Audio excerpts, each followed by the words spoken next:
Hello and welcome back to the Milan Save on Football Manager 2023. Now, since the last episode where we absolutely battered Real Madrid in the Champions League quarter-finals, we have played a few games off camera in the league. So let's take a look at how we did in each of those. So we kicked things off with an away game against Fiorentina. We headed into this one in fourth in the table, just 9 points off Napoli, who were top of the table, but we did have to make 8 changes for this game as a few players needed a rest. Well, the majority of players needed a rest from the Madrid game in midweek before this one. It was a pretty even first half, and then in the second half, Benjamin Šeško came up clutch for us, coming off the bench to do some nice chest control and then finish past the goalkeeper, probably against the run of play, given the way the game was going early in the second half. That lead didn't last for long though, as Sotil beat Mattia Vitti in the air to head in an equaliser for Fiorentina just about 12 minutes later. And then Luka Jovic stepped up to break our hearts with 9 minutes to go as he got what turned out to be the winning goal for Fiorentina, 2-1 defeat for us in Florence.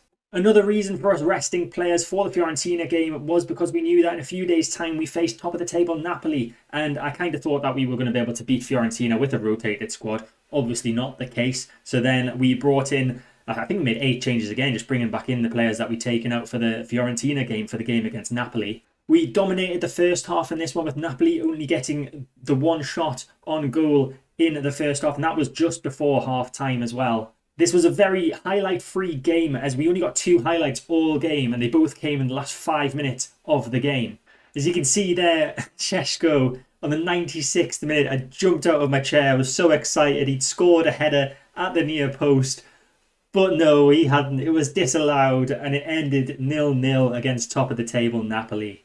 And then ahead of the home game against Empoli, we found out that Lucas Gunnar had picked up an injury which was going to keep him out for 2 weeks. Our backup defensive midfielder, who has played semi-regularly this season for us, will be missing the Man City games. So we headed into this game in 5th place in Serie A, 2 points off 4th place Inter and 12 points off Napoli, the league title slipping away. I'm going to argue that we're probably not going to win the league title. It's not really an argument. It's pretty much nearly fact. But we fell to a Haaland goal in the 26th minute that sent us 1-0 down against Empoli. And as is sometimes the case on Football Manager, it was Haaland's first goal of the season, so it's always nice when they wait until they play against me to get their first goal. We brought Benjamin Šeško on at half-time, and he immediately delivered as he headed in an equaliser from an Ismail Benessa cross at the back post on the 53rd minute to make it 1-1. We then brought Rafa Leao onto the pitch a little bit later, and he was very quick to get involved too, as he was the man that crossed the ball in for Benjamin Šeško to head in the second goal of the game and to give us a 2-1 win over Empoli. And that leaves the Serie A table looking like this. We are currently 5th in the table on 70 points, but we're only 5 points off Juve in second. We're 9 points off Napoli, who are still top. There's 4 games left, so there's 12 points up for grabs. We need Napoli to lose. Really, we need Napoli to lose all of their games, or to drop points in all of their games, ideally. We are, however, only 1 point off Atalanta, and if I remember rightly, Atalanta are the team with the most difficult run-in of all the teams in the top 5. So hopefully we can get the wins we need to at least get into the Champions League next season, because God help us if we don't. That's the whole point of this save. I know we're still in the semi-finals for the Champions League in this season, but if we don't make it to the final, if we don't win the Champions League this season, and then we're not in the Champions League next season, that's going to be pain. So much pain. So the first semi-final in the Champions League has already taken place. That was in Munich. It was Bayern against PSG, and it was Bayern that came out 4-2 winners in the first leg there. Tell getting a brace, Sane and Sabitzer each scoring 1 for Bayern, Soler and a penalty from Neymar on the score sheet for PSG. And then, of course, we know we're playing Man City in the semi-final.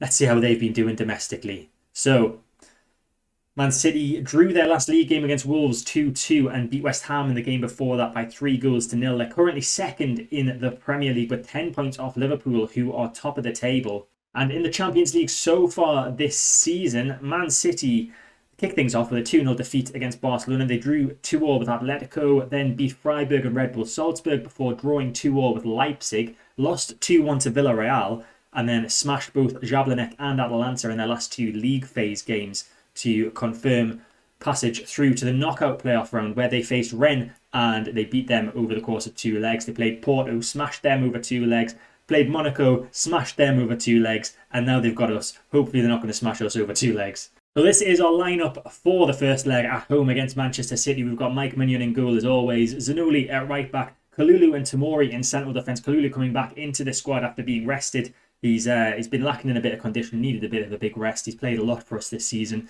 Tomori is looking all right, but his condition isn't bright green. It's a bit of a lighter shade of green, so we'll have to keep an eye on him. Theo Hernandez playing at left back. We've got Ryan Gravenberch alongside Victor Oletu today. Ishmael Benessa needs a bit of a rest, which isn't the greatest of news. Ideally would have had Lucas Gouin-Edouard filling in where Victor Oletu is, but Oletu's done all right so far this season since returning from loan, so hopefully he can continue that good run of form today. Vignato returns at right wing. We do have Rooney Bargi back with us. He's on the bench, but he's only going to be limited to a maximum of 45 minutes today. Then we have Rafa Leao coming in at attacking centre midfield with Gouveia continuing on the left wing, and then Benjamin Šeško up front on his lonesome. Cancelo, Gouveia with an excellent tackle there. Now we can get on the counter-attack. Gouveia to Šeško. The tackle falls straight to Gouveia. Gouveia still on goal. It's Thiago Gouveia. He's pulled it wide. That was an opportunity to get an early lead in this tie, and Thiago Gouveia has dragged that one to the corner flag. And Foden's dispossessed there. Gravenberch with the ball across to Šeško. Šeško with a header. And Šeško has hit the post. He's going to get it back, but I think the chance might have gone. Šeško pulls it back to Gouveia. He needs to get a ball in. He does. Vignato's there, and it's saved by Ederson. We are having the lion's share of chances early in this first half of this first leg, but nothing in terms of goals yet.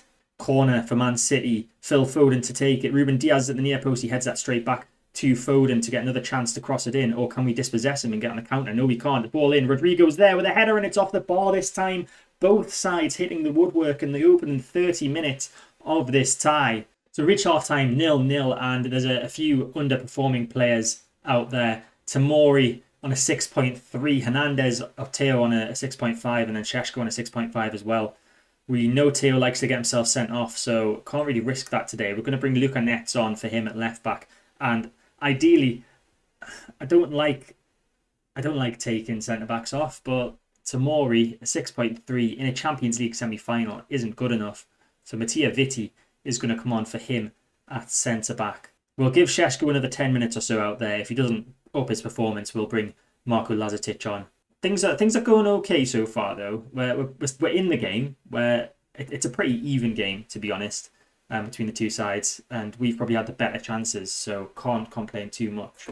So an hour gone now, and Šeško's not really upped his game enough to warrant staying on, so Marko Lazetic is going to make an appearance against the Premier League champions Man City, and I'm also looking at Vignato's rating and not too pleased about that. Bargi, can you play half an hour? I'm hoping so. I think this will be the longest you've played since returning from injury. Obviously, I think it was pulled ankle ligaments, and he got it twice in very quick succession. Literally came back from 2 weeks out with it and then got it again. So hopefully I don't cause him to re-aggravate the injury for a second time. There's Victor Oletu in the centre circle.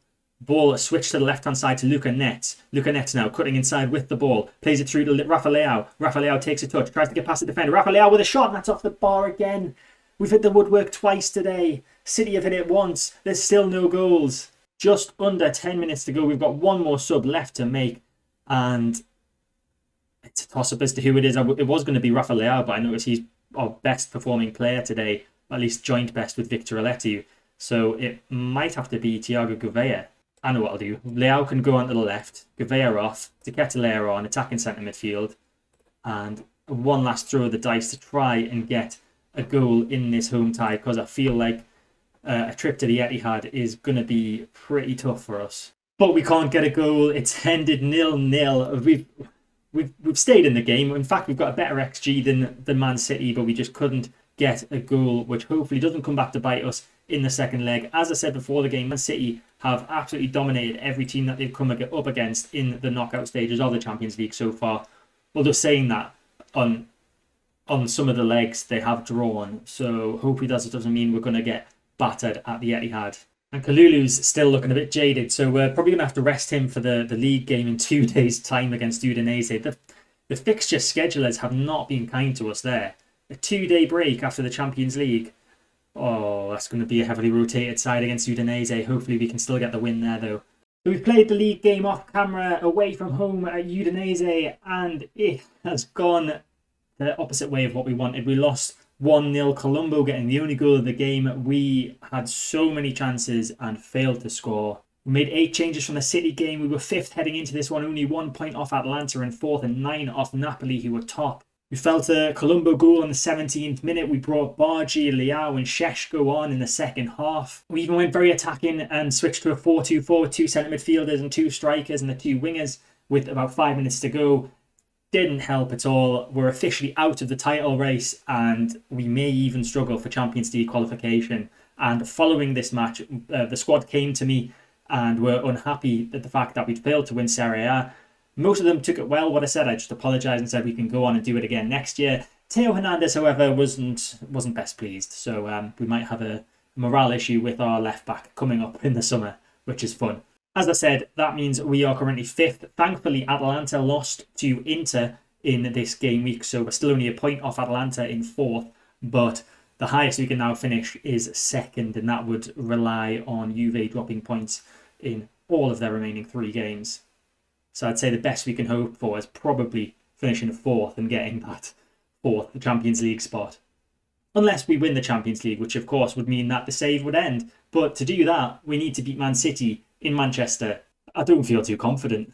So this is the lineup for the second leg against City. We've got Mignon and goals, Zanoli at right back, Kalulu and Viti in the central defence. Fikayo Tomori is in need of a rest. He's very, very tired from all the games we played this season. Kalulu had his rest in the last league game against Udinese, so hopefully he's a bit more refreshed. Theo Hernandez is at left back. You can see the little unhappy sticker next to his name, which we'll try and fix over the summer. Gravenberch and Benesa in defensive midfield. Vignato at right wing. Rooney Bargi still only recommended to have a maximum of 45 minutes, so he's on the bench. Rafa Leao at attacking centre midfield. Gouveia on the left wing, and Benjamin Šeško up front. Hopefully this is going to be it. This is going to be us getting into our first Champions League final of the save. Now, this is a concerning question in the tunnel interview. I don't normally bring tunnel interviews, but there's apparently rumours that if I lose here, I'm going to be out of a job. So hopefully that doesn't happen. We had some unfortunate injury news in the gap between games as Callum Hudson-Odoi picked up a pulled hamstring, which means he's not on the bench today. He's out for 2 weeks with that injury. Hopefully we can get by without him. Obviously, he's not a regular starter, but he has started a few times in the league for us when we've had to rotate players. As we have our first highlight of the game, 15 minutes in, it's Mattia Viti with the ball, plays it forward. It's a wayward pass and is intercepted quite easily by Phil Foden, and now Man City are on the counter-attack. It's Marino on the ball in the centre of the field, just trying to skip past our defenders. He plays the ball through to Haaland, surely not. You knew he'd score from there, you knew it. The question now is just whether it was onside. It's going to go to VAR. I've got a feeling it was onside, and I've got a feeling that my job might be at risk. Man City are 1-0 up at the Etihad. It was a wayward pass from Viti that caused this problem. Marino with a wonderful through ball, to be honest, but Haaland needs to be picked up. He's their danger man very clearly, and we just didn't mark him at all there. It's Benesa just entering the Man City half. Now Gouveia on the left-hand side looking for Leao, intercepted by Diaz, but Benesa's got it again now. Ishmael Benesa with a chance to have a shot, and it's saved by Edison in goal. So half-time, City have probably just about edged this game so far. We've got a few players on 6.4 ratings. Zanoli at right back and Šeško up front. We're going to bring Divine Wrench on at right back for Zanoli. And I'm tempted to keep Šeško on because Lazetic is in a bit of a goal drought at the moment. In fact, I'm gonna bring Charles Ketelea on up front for Šeško. The only chance we've seen so far this game is the Benesa shot, but Gouveia is advancing forward now, looking for Leao. That's a bad pass, but Leao pounces on Ruben Diaz, ball into the box. Vignato, surely Sammy Vignato has scored the equaliser, his 17th goal of the season. A tap-in from about 3 yards out. Leao pouncing on some dawdling at the back from Ruben Diaz and playing it across goal. We'll see it here. It was Thiago Gouveia on the ball, moving forward. His pass intercepted by Ruben Diaz, but Diaz just dawdling, Leao in, and then it's just on the 6-yard box. Vignato not getting the best of connections with the ball, but it still somehow ends up in the back of the net, and we're back in this tie. It's a throw-in for City, just inside our half. It's Serge Gnabry now, running down the right-hand side, trying to get past our left back. Gnabry cuts back on himself. Now Rodrigo inside, out to Justin. Ruben Diaz, who's dawdled on the ball once today. Doesn't dawdle that time. I don't know how to say that name. It's Foden now. There was a lot of I's and L's and X's, and that is, just confusing for me. Ruben Diaz in the centre of the field, forward to Kevin De Bruyne, and that's a through ball to Jeremy, and this could be a second for City, off the post. And how has that not gone in? Kalulu manages to just hurriedly scrap that away, and we've got just under 15 minutes of normal time left here, and Ismail Benitez is dead on his feet in defensive midfield. Victor Aletti is going to come on for him, and we've got a lot of players who are really tired out there, but we might have a lot of time left, so I don't want to use all my substitutions. Free kick in our own half. Kalulu, long ball down the right wing, searching for Sami Vignato. He's got one goal already today. He's in the box now. Sami Vignato, please just foul him. It's Vignato, chance to get a ball in. Vignato to Ketelea. He's done it. He's done it. There's not even any questions of offside or anything. Charles de Ketelaer's done it. With 4 minutes left of normal time, Sami Vignato has created a tap in for Charles de Ketelaere. Vignato skipping past his man, down the byline, ball in. It's saved by Edison, and then de Ketelaere pouncing on the rebound, and we're 2-1 up. This is completely against the run of play. Do I go defence? Okay, I'm scared. We've got 4 minutes left. Do I go defensive? Ooh, the first thing... Ooh, I don't know. I was going to say the first thing we're going to do is take Teo off, but I'm not sure, because I would normally, because it's on a yellow card. Yeah, we'll take Teo off. Lukanets can come on. But we do need to... Do I just leave it as is? I'm scared to tinker. We're gonna leave the tactic as it is. We've made that change at left back. We're into stoppage time. We could be heading to the Champions League final. We've done it! We've done it! We've made it! A 2-1 win away from home at the Etihad. We are through to the Champions League final for the first time in this save. Sami Vignato, there's going to be songs written about you. There's going to be statues built for you. You are now a club legend, my friend. What a performance from him. And somehow we've turned this game on its head and made it to the Champions League final. And from the highest of highs, we now could possibly come to the lowest of lows. We have been requested to meet with the board to discuss our future. We've just made it to a Champions League final. Is this what life's like at the top clubs? I don't understand what this is. We're disappointed that you haven't heeded our request to not answer certain press conference questions. I don't know what press... I skipped through the... I wasn't really paying attention. Can I apologise? God for that. They've accepted my apology. Okay, thank you, Jerry. That was scary. Oh. So the second leg of the other semi-final, it's between PSG and Bayern. PSG are at home for the second leg. They're losing 4-2. Who are we going to be facing in the Champions League final? And it's only PSG. They've done it. On penalties, it looks like Mbappe with 2 goals on the night. And that means it's level 4-4 on aggregate. And then it did go through the extra time, no goals scored there. And then on penalties, PSG blowing Bayern away 4-1 on penalties. Both Goretzka and Sane missing the penalties. And we are facing PSG in the Champions League final. PSG, a side who have actually now won the Champions League. They won it in 22-23, the first season of this game against Barcelona. So looking ahead to the next episode, we will be playing the Champions League final against PSG.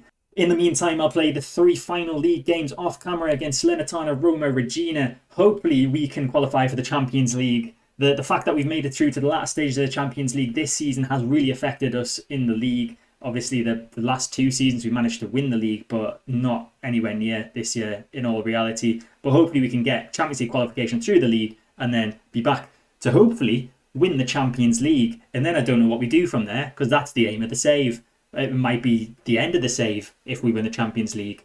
I really don't know. But that is it for this episode. I hope you enjoyed it. If you did, make sure to hit the like button, subscribe to the channel to get all the content when it comes out, hit the notification bell to stay notified, and I'll see you next time.